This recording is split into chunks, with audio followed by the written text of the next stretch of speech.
So I'm on Wikipedia right now, and I want to just point out something. The Elimination Chamber this year had 4 matches, and the 4 matches that we had basically were almost run-of-the-mill in a way. You had 2 number 1 contendership matches, women's title and women's intercontinental title match, and world championship match. The last year, in 2025 in Toronto, now this one I will say was one of the best pay-per-views of the year. You had the women's chamber and the men's chamber to determine number 1 contenders for their respectful championships at WrestleMania. Tag team match and an unsanctioned match, which was one of the best matches in 2025. And then in 2024, in Perth, kind of the same thing. But this time, 5 matches technically, but there was a pre-show match. 4 matches really. Number 1 contenders match, tag team title match, world title match, women's world title match. And then you go back to 23, however. This is really when the Elimination Chamber last felt like there were stakes on the line. Minus the women's chamber, the United States Championship Elimination Chamber felt like it was the last chamber match that had stakes. So this leads me to a point. Or this leads me to a very deep question. What is wrong with the current Elimination Chamber concept? If you look back in the history of the Chamber right here, from at least 2002 to 2006, there was a championship on the line at the Elimination Chamber. Now, they switched it up in No Way Out 2008, but went back to the same thing in 2009 for the championships. 2010, 2011 will have one, contenders match. 2012, 2013 was a contenders match. 2014 was for a title. 2015 had 2 championship matches. 2017 the WWE Championship. 2018 a championship match with a number 1 contender spot. 2019 2 title matches. 2020 a tag team title match with a number 1 contender spot. 2021 a contenders match with a championship on the line. 22 contendership championship. 23 contendership championship. And then ever since then it's been contender. And look, I love the Elimination Chamber. I think it's fantastic. I think it's one of the best things that WWE have done in years. But I feel like the current concept of the Chamber is there's really no stakes at all. There's really no high stakes. When your last time of having stakes in a Chamber was 2023 for the United States Championship, it feels like something is off. And also, it feels like it's become predictable. It's become very predictable. When you think about this year's Chamber, it's kind of predictable of who could have won that match, either Cody Rhodes or Randy Orton. When you think about the women's world title or the women's championship number 1 contender spot, it was predictable that could have been Rhea Ripley or Tiffany Stratton. Last year, easily, John Cena.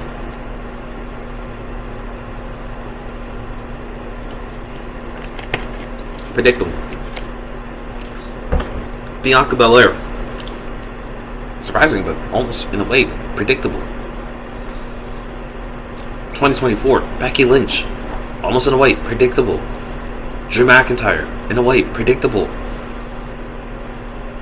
It just feels like there's no real threat to things that are going to happen in the Chamber, or anything that's going to happen in a match, or anything that's going to break the outcome of WrestleMania. said in my review videos that I really didn't feel a lot of like intrigue for the Elimination Chamber, and I really felt that. I felt that there was no intrigue for the Chamber because there was no stakes at all. It felt like it was just another year where it's just somebody's going to WrestleMania to face a champion, and it's so like dull. I think it's become dull in a way. It's so dull, and when you have dull mixed in with your wrestling, you get tuned out, you get shut down, you feel like it really isn't anything that just could be resonated within your mind to feel excitement in some sort of capacity. If WWE were to put a championship on the line inside the chamber, you have multiple championships in the WWE, and they have not been afraid to defend championships inside the chamber. As I just mentioned, the United States Championship was defended inside the Elimination Chamber in 2023. You've had the WWE Championship defended inside the chamber. You've had the tag team titles defended inside the chamber, along with the inaugural Women's Tag Team Championships. You've had the Intercontinental Championship, the World Heavyweight Championship, the ECW Championship was defended inside the chamber. It's like, why are you so afraid to get different? Honestly, it feels super weird that the chamber has now become like this match where it's like war games.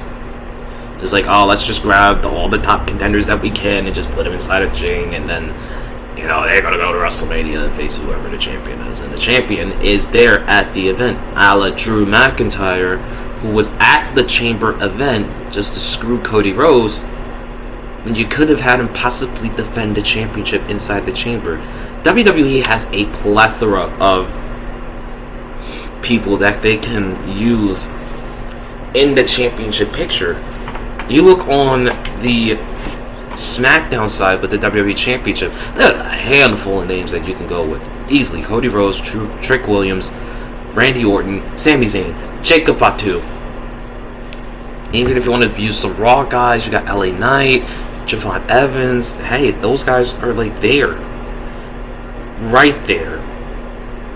If I can look up a couple more, because my goodness,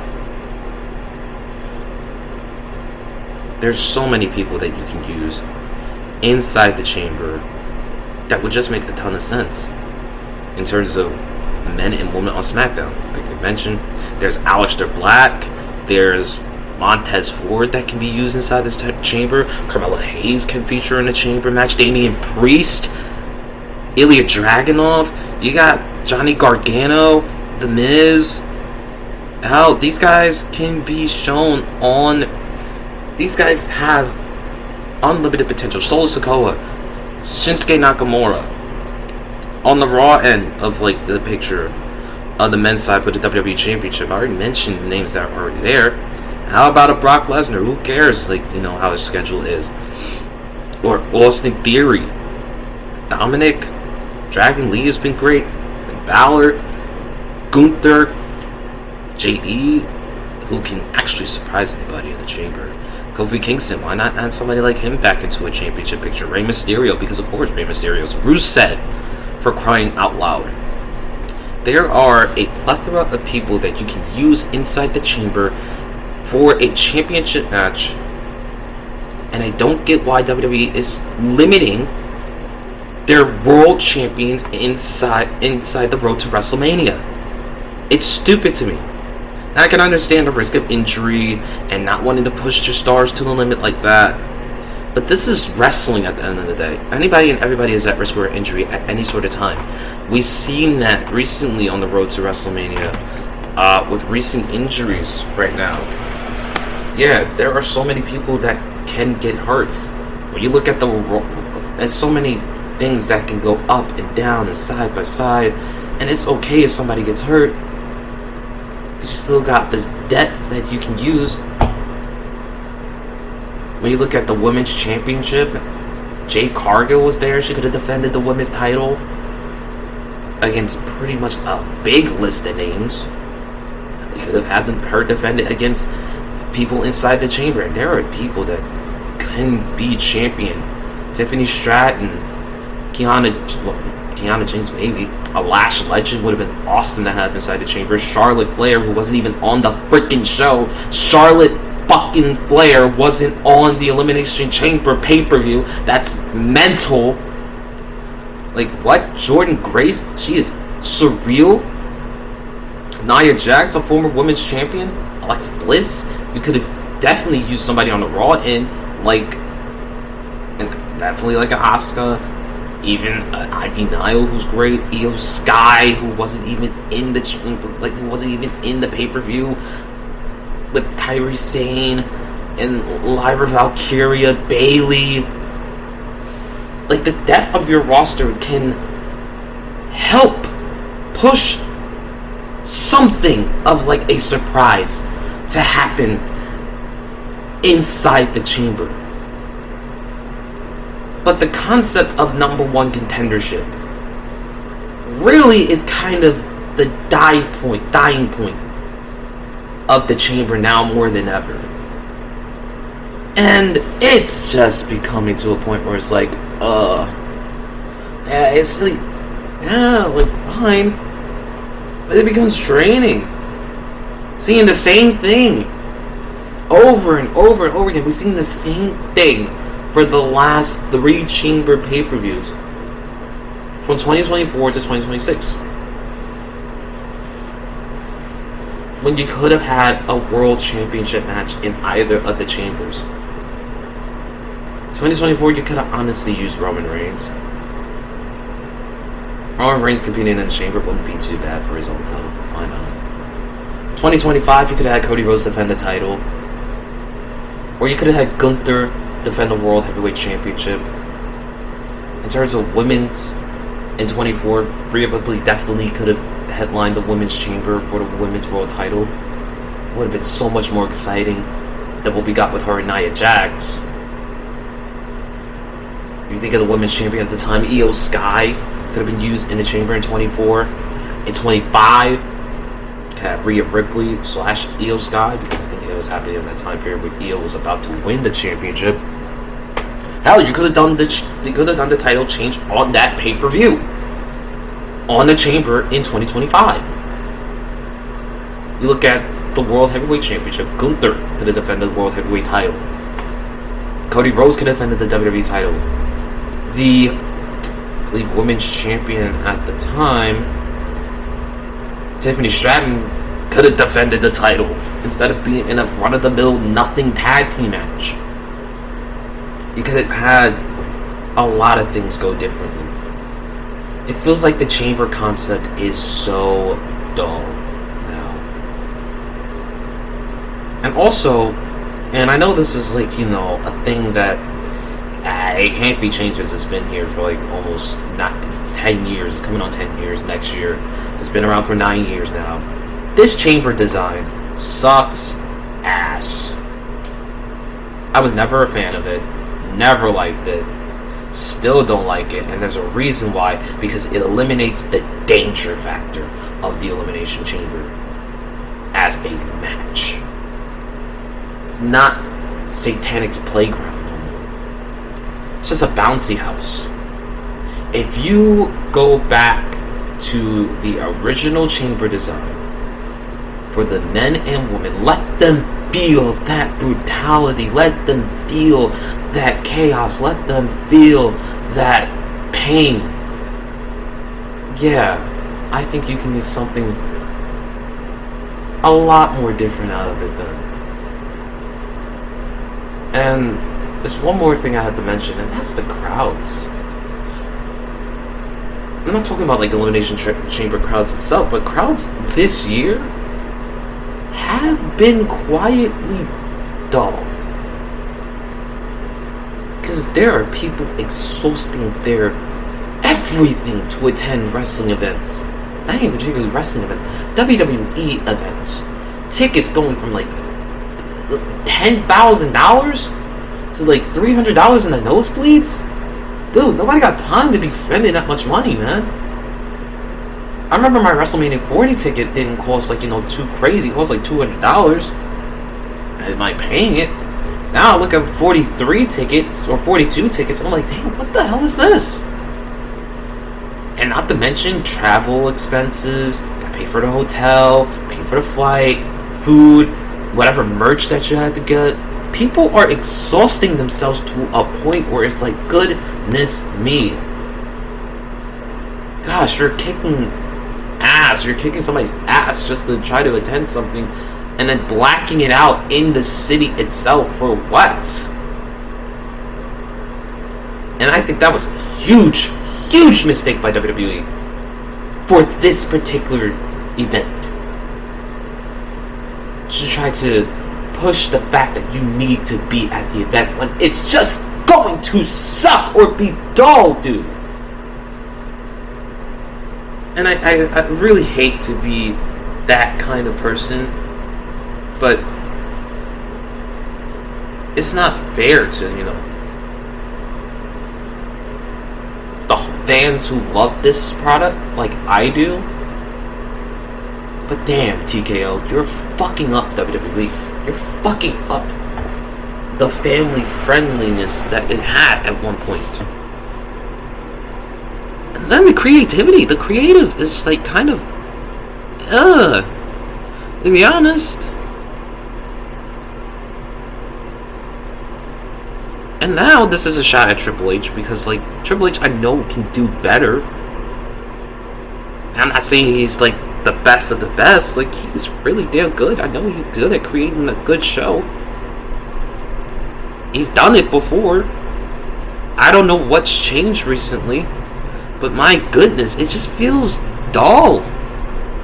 The Elimination Chamber this year felt dull in terms of storylines and the match breakdown and concepts. Like, you gotta get different, man. And I know you can get different on her. All in all, Chamber concept right now is kind of just run of the mill. It is dull. It's the same thing. It's time to get different. It's time to get real serious about adding real stakes. Also get a little bit more extreme in the Chamber. Maybe for next year, 'cause I know there's going to be another one next year.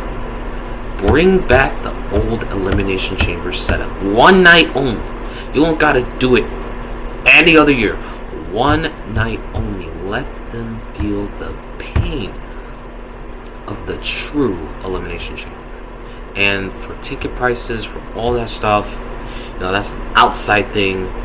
But yeah, you got to figure out a fucking way to like not try to kill people to try to attend your show. Because Jesus, money don't grow on trees at this point. And we have things to take care of as people. And not having the luxury to go to things like an Elimination Chamber or WrestleMania because of these high ticket prices is terrible for the wrestling fan who wants to do this stuff like that. Trust me, I wanted to go to Chamber this year and things have fallen right. But I couldn't get the travel plans together or the ticket expenses together. I wanted to go to WrestleMania, but again, I couldn't get the travel expenses together and the ticket prices together. But y'all let me know what y'all think. Am I fair to feel this way about the Chamber now more so than ever? How do you feel about the Elimination Chamber? How do you feel about the overall current product of what the WWE is producing in terms of the Elimination Chamber or just overall? Let me know in the comments, like, comment, subscribe, all the good stuff in between. Peace and love to all y'all. I hope you have a good, wonderful rest of your Tuesday, and I will see you all